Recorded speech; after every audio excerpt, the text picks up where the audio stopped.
saya mengalami 12 tahun mungkin saya Perlakuan seperti itu. Saya mau teriak kemana-mana saya nggak bisa. Saya pernah ngalamin susah hidup, 10.000 di tangan. Tapi kalau kita punya kemauan, Pasti ada jalan. kita perempuan, Iya. oke lah, tulang rusuk ya. Tapi kita bisa jadi tulang punggung. Si adik nangis kayak gini-gini, tangannya memohon ke bapaknya, jangan pukul mama ya, gitu kan. Jadi mungkin ayahnya nih tidak ingin tetangga mendengar, diam nggak, gitu. Akhirnya dia dapat kencing pipis di celana, Mbak.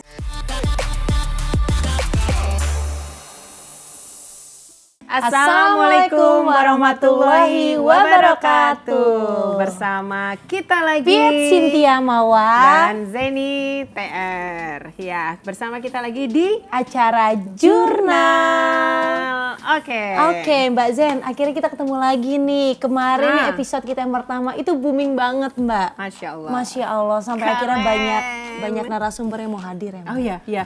Tapi BTW, Kenapa sih, Mbak? Bentar lagi Februari. Iya, Selain terus? coblosan, itu kan katanya Valentine Day hari kasih sayang. Gini ya. Oh gini ya. Gini ya. Tapi kamu kayaknya belum punya pasangan. Gimana sih? Ini antara pemilih atau nggak ada yang berani Bukan, deketin Mbak. lo? Sebenarnya banyak yang deketin, tapi aku belum berani untuk mengambil komitmen itu gitu loh. ya ampun. Soalnya gini, Mbak, aku tuh sekarang serem banget ya, lagi marak banget, Mbak. Percintaan remaja atau mungkin ibu rumah tangga ya, ia sudah mengalami KDRT, Mbak. Belum Itu kawin rame juga di banyak viral. yang belum kawin digebukin. rame, bener. Akhir-akhir ini Di TikTok dan di viral. Twitter ya, Mbak, ada seorang gadis yang kebetulan pacaran dan hamil itu dibunuh, Mbak, sama pacarnya, Mbak. Serem banget. Itu aku jadi kayak trauma gitu. Aduh, kayak pacaran nanti aja kali ya. Oke, tapi aku Jadi kalau ngeri. ngeliatin kamu sih bisa-bisa sih yang lakinya KDRT sama kamu. Bisa-bisa aku yang KDRT ya. enggak gitu bercanda ya, Mbak. Iya, bercanda. Oke. Itu ngeri banget. Oke, terus kita untuk hari ini mendatangkan narasumber yang berkaitan dengan pastinya perempuan Iya. gitu. Dengan Dan- adanya pemberitaan yang sekarang ini sedang marak gitu ya, menjadi concern kita bersama. Ini harus kita perhatikan. Ya nggak, Piet? Benar, dan kebetulan kali ini narasumber yang hadir itu seorang korban ya, Mbak. Hmm. Padahal beliau ini adalah orang hebat loh. Betul sekali. Dan mantan suami juga hebat ya, Mbak. Iya. Sampai akhirnya ya kondisi ini terjadi, ini menjadi pilu, Mbak. Sebagai wanita aku sedih sekali. Benar. Mungkin narasumber ini nanti bisa bercerita ya, Mbak, ya, sharing-sharing ya, Iya. biar nanti mudah-mudahan tidak terjadi lagi kondisi-kondisi yang seperti ini. Yes, dan apa yang harus dilakukan nanti. Oke, kita langsung saja bersama narasumber kita, Mbak Heni. Assalamualaikum. Iya. Waalaikumsalam. Terima kasih ya sudah hadir di jauh-jauh Jurnal. loh dari Pekanbaru, Mbak. Riau, ya bener ya, Riau Iya. ya Mbak ya. Keren. Terus kira-kira apa yang membuat Mbak ini sekarang ada di Jakarta? Oke. Bisa Boleh sharing-sharing cerita kali ya, nggak? Mbak. Ini buat gambaran teman-teman muda nih, khususnya perempuan. Oke, baik. Sebenarnya bukan hanya muda tapi semua perempuan sih, Iya, Mbak. benar. Dia tuh selalu ngomongnya muda terus gitu. Karena aku paling Oh, muda. kira ya muda itu pilihan seperti Iya. betul. Ya, saya Heni. Kebetulan saya udah stay di Jakarta itu kurang lebih 2 tahun, mau jalan 3 tahun. Oke. Dulunya Masih saya baru berarti ya, Mbak? baru banget. Dulunya saya di Pekanbaru Riau. Jadi mungkin yang membawa ke sini ini takdir kali ya, Mbak ya. Pasti Pastinya. salah satunya takdir ya. Jadi ya tadi saya dengar nih sedikit masalah kekerasan dalam pokoknya kekerasan terhadap perempuan lah. Kekerasan terhadap perempuan dimanapun. Ya. Baik itu dalam rumah tangga, baik di masyarakat lingkungan gitu kan. Betul. Benar, saya mungkin salah satu korbannya. Mbak ini mengalami itu ya. Saya pernah mengalaminya gitu, dan mudah-mudahan ke depan saya Dijauhkan ya, Mbak, tidak ya? mengulangi lagi gitu.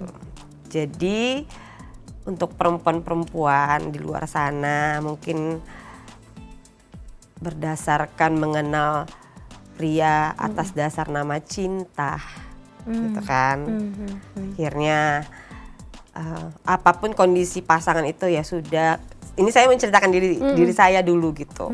Jadi saya dulu seorang perempuan yang basically itu Seorang istri. ya seorang istri yang waktu masih pertama kali itu nikah, ya cinta pertama lah ya. Mungkin cinta monyet banyak gitu ya zaman sekolah. Cuma pas mengenal mantan ini, mantan suami sudah ya. Oke, udah mantap. Saya menikah itu mungkin gejala awal sudah ada, tapi mungkin kebanyakan perempuan zaman sekarang ya udahlah. Dibiasakan ya Mbak, suatu Udah hal yang kepalang wajar cinta. ya. Pasti di luar sana pasti banyak yang berpikir Iya, nanti benar. pasti berubah, kedepannya pasti nanti dia akan berubah, nggak akan mengulangi. Tapi itu bagi saya itu tidak. Jangan pernah untuk memedomani itu. Tapi sebelum ketemu dengan mantan ini sendiri, apakah beliaunya juga sudah memberikan sinyal-sinyal bahwa dia keras atau apa? Itu Nih. kebaca nggak sama Mbak ini? Ini Atau saya karena mohon maaf. ketutup? Apa ketutup nih? Ini dengan saya sinyal? mohon maaf sebelumnya buat mantan suami, ayahnya anak-anak saya. Gitu. Saya nggak pernah dendam, saya nggak pernah marah, saya nggak pernah ingin sebenarnya menceritakan ini ke halayak karena ini mungkin aib bagi keluarga kami gitu. Tapi ini semata-mata untuk sharing ke seluruh perempuan gitu. Ya dulu dia keras. Jadi makanya saya sekarang masih punya trauma. Aduh. Karena kalau udah kekerasan, bagi kita perempuan itu yang kena itu fisik dan mental. Jadi makanya saya bilang ke perempuan-perempuan teman-teman saya yang bilang, Kak aku tuh punya pacar Kak, pacar gitu ya. Tapi dia udah bentak, udah gini, stop saya bilang. Ya kalau masih cinta pikir deh ke depannya. Saya mengalami kekerasan itu dari tahun pertama. Dari tahun pertama menikah. Pernikahan itu ya Mbak ya? Tapi pas Diwajarkan pacarannya ya waktu itu ya? Ini kisah saya, jadi mungkin nggak semuanya gitu ya Mbak ya. Tisu Mbak. Jadi saya kalau udah cerita gini pasti nangis.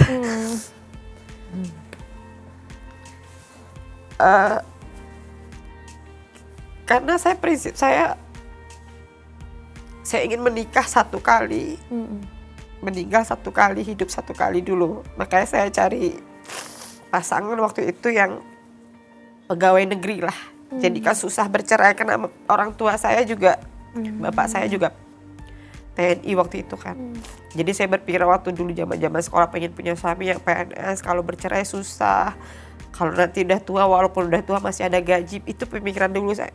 Jadi saya dapat mantan suami ini kebetulan dia anggota gitu kan, PNS lah saya bilang ya.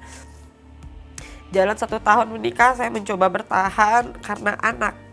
Saya takut jadi janda, kebanyakan perempuan begitu kan, takut bercerai, takut nanti gak bisa hidup, takut nanti bagaimana ke depannya nama baik karena insecure.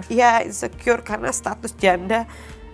Walau bagaimanapun masih jelek waktu itu. Iya, masih negatif. Sampai sekarang sih. Ya masih gitu. Iya. Akhirnya saya bertahan sampai anak kedua yang kebetulan harus gugur karena karena KDRT tadi juga. Akhirnya saya dikurek lagi. Ya ampun. Saya kehilangan anak saya yang kedua. Tapi besarnya rasa sayang saya tadi sama mantan suami. Dan saya berharap dia berubah waktu itu kan. Akhirnya saya hamil lagi anak ketiga. Ya anak saya sekarang berarti anak saya 2 kan. Diulang lagi kesalahan yang sama gitu. Saya tetap mendapat perlakuan yang tidak adil menurut saya. Saya menjerit kemana-mana pun saya nggak bisa.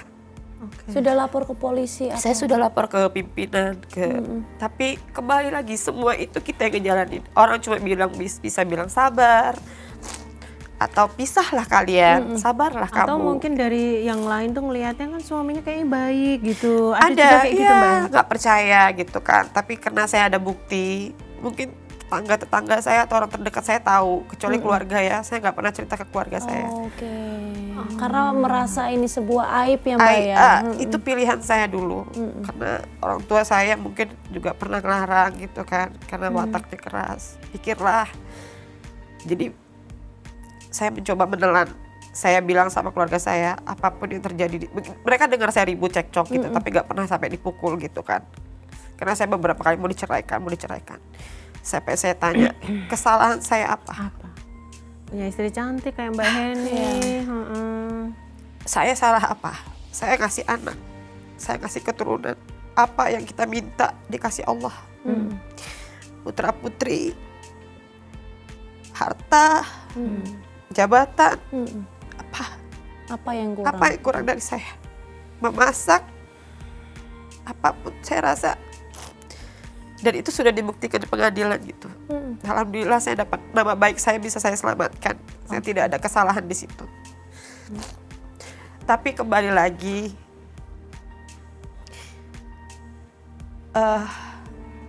saya mengalami 12 tahun mungkin saya Perlakuan seperti Diperlakukan seperti itu. saya mau teriak kemana-mana saya nggak bisa. Fisik dan juga verbal juga Mbak. Verbal, fisik, semuanya. Mental. yang paling parah itu apa Mbak? Iya. Diperlakukan seperti apa gitu Mbak? Tapi saya mohon maaf nih, sebenarnya saya nggak mau cerita. Iya. Karena ini aib juga buat beliau ya. Tapi ini sharing, benar-benar sharing gitu. Saya pernah dipukul di beberapa bagian wajah, kepala. Saya pernah diseret dari satu kamar ke kamar. Yang saya rasakan pada saat itu saya ingin mati. Saya mencoba beberapa kali bunuh diri. Tapi makanya saya nggak mau bunuh diri lagi. Kenapa? Rasanya sakit. Jadi orang yang sudah pernah mau bunuh diri dan tidak mati, Sakit. mereka tidak akan mau mengulanginya lagi. Gitu. Kondisi anak Mbak gimana Mbak di saat Mbak diperlakukan seperti itu oleh suami? Tahun-tahun pertama anak-anak kalau dipukul tuh anak-anak nggak pernah ada sekolah atau lagi main di luar. Tahun-tahun terakhir sebelum saya pergi dari rumah, saya pulang ke rumah orang tua, anak saya itu kondisinya malam di rumah, pintu dia kunci. Ini yang bikin saya langkah untuk menyelesaikan. Jadi ini kisah terakhir lah mungkin bagi saya waktu itu ya, petunjuk dari Tuhan juga. Saya ada masalah mungkin ribut-ribut masalah perempuan gitu kan. Mungkin ini udah panas juga, dia sudah punya will juga. Jadi saya dipukul, saya pingsan, saya nggak tahu apa yang terjadi. Yang ceritakan ke saya itu anak laki-laki saya. Biasa anak-anak nggak di rumah, pada hari itu mungkin apesnya mereka di rumah. Dan pintu dia kunci gitu sama ayahnya. Saya pingsan, jadi yang si abang cerita, mama pingsan, mama ditarik rambutnya ke kasur. Si adik nangis kayak gini-gini, tangannya memohon ke bapaknya, jangan pukul mama ya gitu kan. Jadi mungkin ayahnya nih tidak ingin tetangga mendengar, diam nggak gitu. Akhirnya dia dapat kencing pipis di celana Mbak. Karena itu 1 tahun dia jadi setiap saya bentak, setelah kejadian itu setiap saya bentak dia selalu pipis di celana gitu. Kalau ketakutan ya. Gitu ya, padahal nggak diapa-apain gitu. Akhirnya saya sadar, saya lihat anak saya udah jongkok, udah basah, saya ambil, saya bawa ke kamar mandi, saya bersihkan, saya tidurkan di depan TV, saya bilang, saya harus ambil langkah. Saya sholat istiqoroh waktu itu. Lalu akhirnya Mbak Heni memberanikan diri untuk menyelesaikan mungkin semua tidak ditahan langsung Mbak. Jadi ada beberapa proses yang terakhir mungkin Tuhan tadi ngasih saya kembali ke Tuhan lagi lah Mbak. Saya mendapat, jadi saya kalau sebelum saya dapat informasi yang jelas saya nggak akan ninggalin suami saya. Jadi tidak ada bukti jelas, saya tidak akan hanya mendengar kata orang. Terakhir itu saya pernah dengar, saya video call tapi ada suara perempuan lain. Itu saya benar-benar sakit. Saya sholat sampai sholat tahajud, saya cuma minta sama Tuhan, lupakanlah selupa-lupanya saya sama dia. Karena kalau saya tidak lupa, saya akan terus tetap seperti ini sampai saya mati.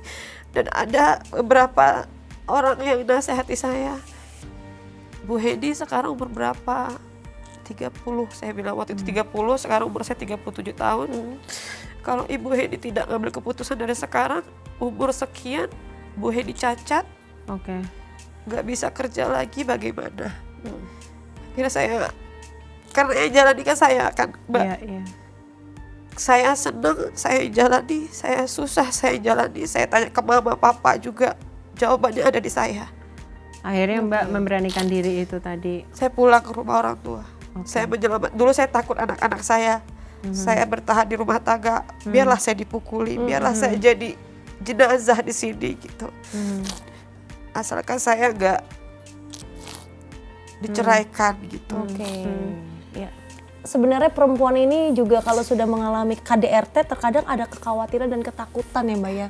Iya. Untuk bercerita ya mungkin mau keluarganya ini harmonis, tetap bahagia. Cacat di mata society-nya. Iya, society ini Iya. luar biasa loh Mbak. Mbak ini kalau boleh dikasih sharing gitu Mbak, apa sih yang harus dilakukan kepada perempuan-perempuan di luar sana yang mengalami hal-hal seperti ini untuk bisa punya kekuatan punya gitu ya, punya kekuatan untuk keluar dari masalah ini, karena once itu benar-benar sudah terjadi maka ya udah gitu, apalagi sampai membunuh itu kan orang juga nggak ada yang sadar ya pengen ngebunuh gitu. Karena sudah kerasukan. Iya, kira-kira apa Mbak gitu dari pengalaman-pengalaman ini sampai belasan tahun loh. Kira-kira apa? Saya udah dapat sekarang ini pelajarannya. Saya sekarang sudah bekerja. Please share ya. Saya jadi intinya gini, bagi yang belum mengalami, berpikirlah untuk menerima pasangan yang tanda kutip Temperamen. Bagi yang sudah mengalami, jangan takut untuk mengatakan tidak. Gitu. Kalau sudah dipukul satu kali itu pasti berulang. Oh iya ya. Ya, Yes. saya jamin itu. Ya itulah ya. Iya benar. Tidak ada, saya ada satu kata nasihat itu saya dengar. Manusia kan takut jadi janda nggak makan, nggak hidup. Saya takut banget dulu itu. Saya pernah ngalamin susah hidup, 10.000 di tangan. Tapi kalau kita punya kemauan, Pasti ada jalan. kita perempuan, Iya. oke lah, tulang rusuk ya. Tapi kita bisa jadi tulang punggung. Saya udah ngebuktiin, kita mampu. Percaya aja, Artinya ada jalan. Jangan pernah takut. Jangan pernah khawatir Jangan ya. pernah Kalau memang khawatir. sudah tidak baik-baik aja ya langsung diputuskan. Karena itu merusak hidup. Iya benar. artinya Kalau harus kita- mengambil keputusan di mana kita harus berani ya menyadari bahwa situasi itu sudah tidak baik Iya. dan harus amputasi ya Mbak ya. Amputasi. Toksik itu harus diamputasi. Tidak boleh Apalagi ditahan. kalau udah ngomongin ada anak ya Mbak ya. Ya. Psikis anak tuh juga Apalagi pasti masih akan kena gitu. pacaran, Piet. Yang masih pacaran Masih please. unyu-unyu gitu kan. Soalnya saya punya anak perempuan Mbak. Iya. Aduh jangan sampai juga kayak gitu ya. Pantas ya di luar sana kadang banyak nih berita media sosial. Ya. Itu perempuan-perempuan yang masih pada pacaran, mereka mengalami kekerasan Banyak. di pacaran itu Mbak, oleh pacarnya yang laki nih, tapi mereka tidak berani untuk bersuara. Ya, mungkin kan kondisinya bahasa seperti sekarangnya ini. bucin gitu ya. Yes, benar. Karena pacarnya mungkin jabatannya bagus. Ya. Terlalu berekspektasi tinggi Terlalu nanti menikah begini, gak ada. Dan Menarik. itu sesuatu hal yang nggak boleh Satu lagi dinormalisasi. pesannya, kalau bisa ya kamu punya kerja lah. Sebelum menikah itu adalah kerja. Jadi sometimes kita nggak tahu nasib. Iya. Kamu punya usaha, kita nggak tahu nasib ya. Siapapun di bumi ini pasti meninggalkan kita. Itu konsepnya. Jadi kita harus punya pegangan sendiri deh. Perempuan ya yang seharusnya dilindungi, Malah dia sosok yang mendapatkan dimuliakan kekerasan. ya. Bahkan Rasulullah Shallallahu Alaihi Wasallam ketika ditanya siapa di dunia ini ya yang harus dihormati. dimuliakan, dihormati, Ibumu. lalu ibumu, lalu ibumu. Dan ketika terjadi sesuatu yang berkaitan dengan perempuan, maka ini bukan hanya concern sebagian perempuan, tapi ini udah menjadi concern negara. Dan Negara- pemerintah harus hadir di dalam sini Mbak. Betul. Pemerintah dan negara harus punya tanggung jawab untuk perlindungan perempuan. Karena bagaimanapun negara ini kuat jika perempuannya kuat. Aku nggak bisa ngebayangin kalau perempuannya yang udah dihajar segala macam tidak diberikan pengayoman, ini menjadi sesuatu yang buat saya ini negara ini zalim sekali. Jadi Dan ini relate juga ya dengan Terjadi, salah Mbak. satu apa namanya calon presiden kita yang punya program program perempuan. untuk revitalisasi berkaitan tentang perempuan Mbak. Ya. Karena memang kasus-kasus seperti ini sebenarnya sudah banyak dan dinormalisasi oleh banyak orang gitu Iya. loh. Dianggap udahlah Udah biasa aja gitu. Padahal Tapi nggak itu boleh. sesuatu hal yang sangat fatal, Mbak. Dan Aku negara harus hadir di sini. Calon pemimpin ngebayangin kita gitu. harus punya Punya hukum yang andil. jelas ya, Mbak, berkaitan tentang anti kekerasan untuk perempuan. Dan bahkan kalau menurut saya orang-orang yang melakukan ini sebenarnya sudah harus ke ranah hukum gitu ya. Benar. Salah satu programnya tadi adalah Revitalisasi ya, Mbak ya. Jangan sampai salah. Jangan sampai salah ya nih ngomongnya nih ya. Nanti diketawain dan bisa Nanti di-gimmick ketawain. gitu. Jangan asam-asaman gitu. Enggak, kita nggak ada asam-asaman, Mbak, karena memang kita berkaitan tentang hukum, ya kan. Oke. Mudah-mudahan nanti ya, Mbak ya, Pak Dibacain Ganjar. boleh, Oh, boleh Pak. dibacakan. Boleh, Oke, boleh. baik.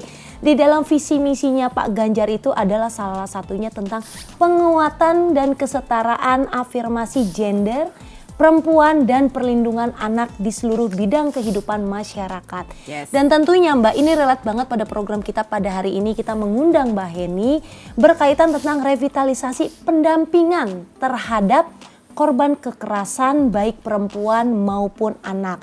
Termasuk kekerasannya Mbak, ada kekerasan seksual dan juga tindak kekerasan dalam berumah tangga Mbak. Ya.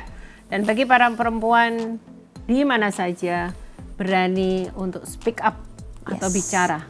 Jangan pernah malu, jangan pernah memikirkan yang lain-lain dulu. Karena semua orang yang bisa menolong adalah dirinya dulu sendiri. Kalau nggak pernah speak up, bagaimana kita akan bisa menolong? Kan gitu ya. Mudah-mudahan dengan adanya program-program yang sangat jelas dari salah satu pasangan calon presiden kita, concern di mana ada revitalisasi, kemudian ada memperkuat afirmasi perempuan, ini menjadikan kita sebagai perempuan yang bisa menjadi sosok-sosok penguat negeri ini. Ya kan? Amin. Dan pastinya juga buat lingkungan sekitar, kalau sudah ada isu-isu tentang kekerasan perempuan ya atau isu-isu lainnya, mohonlah untuk sadar juga. Artinya masyarakat itu hadir Mbak, berdampingan kepada korban-korban kekerasan. Iya, kadang-kadang kita terlalu banyak berpikir jauh, padahal yang di sekitar kita lupa. Sudah mengalaminya ya Mbak. Iya, Mbak Heni, Thank you Terenyuh, banget. terenyuh Aku banget. baru kali ini nangis Terenyuh nih. banget. Tampil di media nangis Iya. gitu. Mungkin juga ada satu lagi perempuan kudu belajar.